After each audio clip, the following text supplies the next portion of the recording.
la vérité triomphera. Le mensonge prend toujours l'ascenseur et que la vérité prend les escaliers. Mais tôt ou tard, comme on dit, le jour va se lever.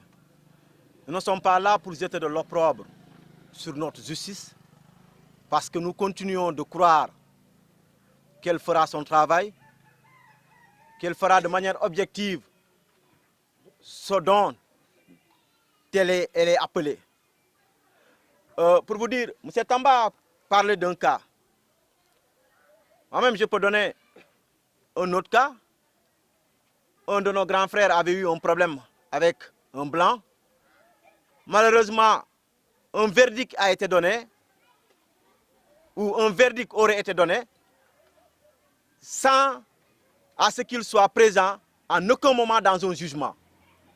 Nous nous posons la question, comment ce jugement a été rendu sans que les plaignants soient là, soient entendus par les juges. Ça pose énormément de problèmes. Et ce cas, c'est un cas particulier que nous avons mis de côté pour voir, parce que nous sommes en train de mener des enquêtes. Et nous lui avons demandé, est-ce que vous avez été un jour appelé au tribunal pour un jugement? Il a dit qu'il ne se rappelle pas, que cela n'a jamais été le cas. Il se targue même de dire comment on a fait pour rendre un verdict sans que lui ne soit présent. Il n'a jamais été en audience, d'après ses propos. Quand ce nouveau régime s'est installé, la première des choses qu'il a fait, c'est d'appeler à une large concertation sur les questions de la réforme judiciaire. Nous savons que jusque-là, les réformes ne sont pas faites en profondeur, mais nous demeurons convaincus que forcément, ceux-là qui prônent le droit, ceux-là qui disent le droit, doivent toujours regarder les faits et dire le droit.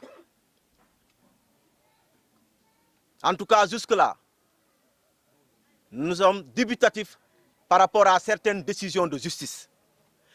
Et cela aussi nous pousse à vous dire que depuis août 2024, que malheureusement, Ziguinchor n'a pas encore eu de juge d'instruction. Nous avons entendu la fois dernière les propos du ministre de la Justice, mais nous lui demandons d'acter, de poser des actes allant de faire de Ziguinchor, de rendre justice à Ziguinchor. Rendre justice à Ziguinchor, c'est de quoi? C'est de créer au minimum 3 cabinets d'instruction. Parce que ce qui retarde aussi certains jugements au niveau de Ziguinchor, vous allez à la MAC de Ziguinchor, vous allez y trouver des gens qui ont fait 4 ans, 3 ans, 5 ans sans être jugés. Parce qu'ils sont en instruction. Et pour ceux qui pensent que nous sommes des nihilistes, permettez-nous de remercier le président du tribunal de Ziguinchor qui fait office de juge d'instruction. D'encourager aussi le greffier en chef, notamment Maître Sey. Parce que nous avons vu ce travail colossal qu'ils sont en train d'abattre. Parce que plus d'une centaine de prisonniers sont en instruction.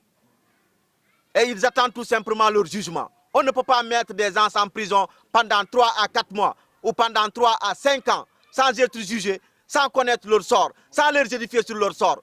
Nous pensons que ça, ce n'est pas sérieux. Et nous nous disons, nous donnerons toute l'énergie nécessaire pour combattre ce que l'on appelle les lingots de détention préventive. Encore faudrait-il comprendre que ceux qui sont dans ces prisons-là jouissent d'un certain droit, jouissent d'un certain devoir, mais ils ont encore ce que l'on appelle des droits à respecter. Et nous devrions tous respecter leurs droits. Respecter leurs droits, c'est quoi? C'est de réduire à la réalité les durées d'instruction. 2 ans, 3 ans, 4 ans sans être jugé, nous pensons que c'est exagéré. Et malheureusement, comme on dit, la plus belle femme au monde ne peut donner que ce qu'elle a. Le juge d'instruction ou le président du tribunal qui fait office de juge d'instruction fait tout pour au moins remettre en liberté provisoire certains. Mais ce que nous nous attendons, c'est des jugements au niveau de la chambre criminelle. Parce que ces gens-là qui sont dans les prisons ne sont ni des moutons, ni des chèvres, encore moins des coqs.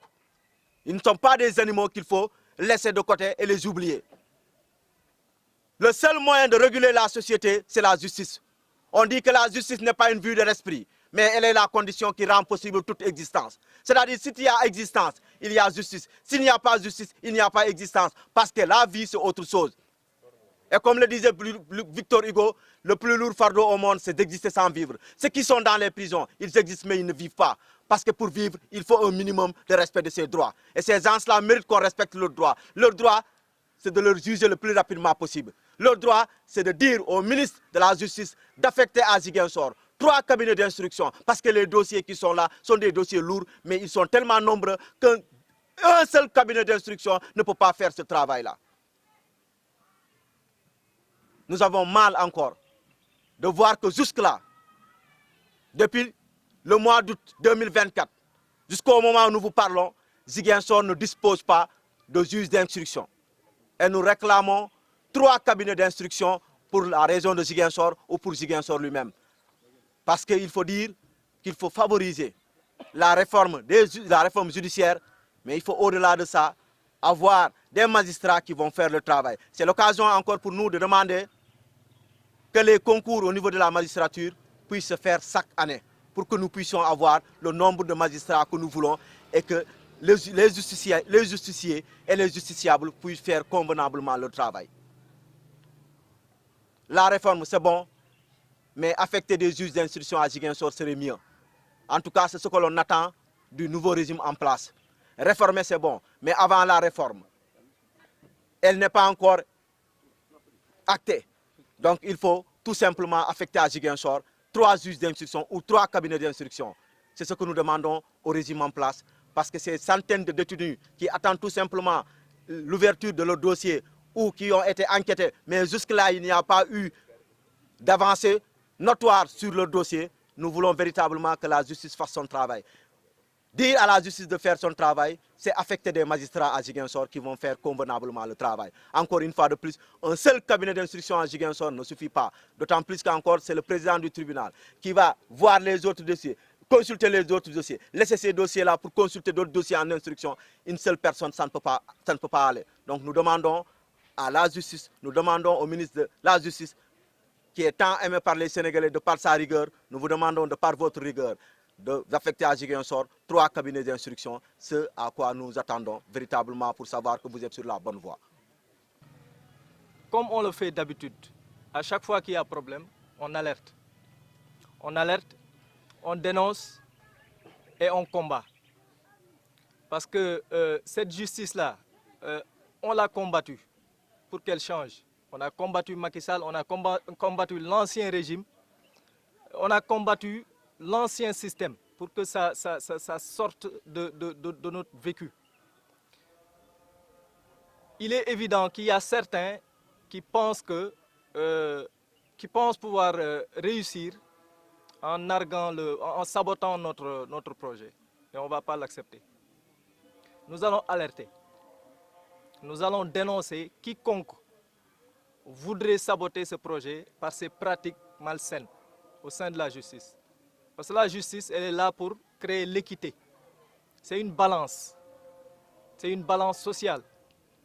Donc il n'est pas normal que des représentants de la justice se prennent pour Dieu.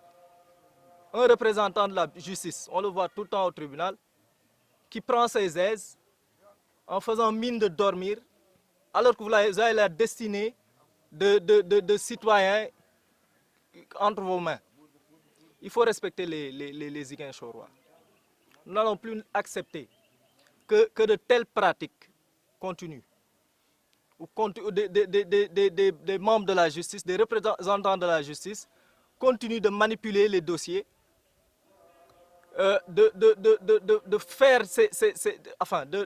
d'essayer de faire du Kumba Amday et du Kumba Amulday. Cela ne pourra pas prospérer à Ziguinchor. Comme les autres, dans les autres régions, ils se sont battus pour faire arrêter tout ça. Ce n'est pas à Ziguinchor qu'ils vont trouver leur aise. On va leur barrer la route parce qu'il n'est pas normal qu'un représentant de la justice, il nous est arrivé la semaine passée, lors d'une audience, le représentant du ministère de la Justice, disant que une femme mariée qui se fait agresser, se fait injurier, la dame prend en vidéo le monsieur qui l'injurie et qui l'agresse, Le représentant de la justice dit que le fait de prendre la vidéo de son agresseur est plus grave que le délit que le gars a commis. Ce qui est très grave, c'est faire l'apologie de l'injustice, de la violence. Au moment où on parle de protéger la couche vulnérable, c'est-à-dire les enfants et les femmes. On se tient devant un membre du ministère de la Justice qui tient de tels propos. Nous trouvons ça grave et abject. Et nous n'allons pas l'accepter.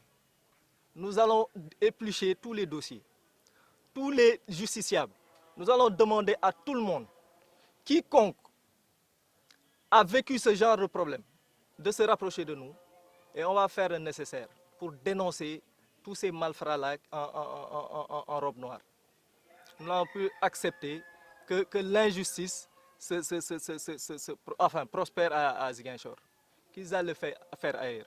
Le président de la République a appelé au Djoubal Djoubanti. S'il y en a que ça dérange, qu'il fasse un départ volontaire ou je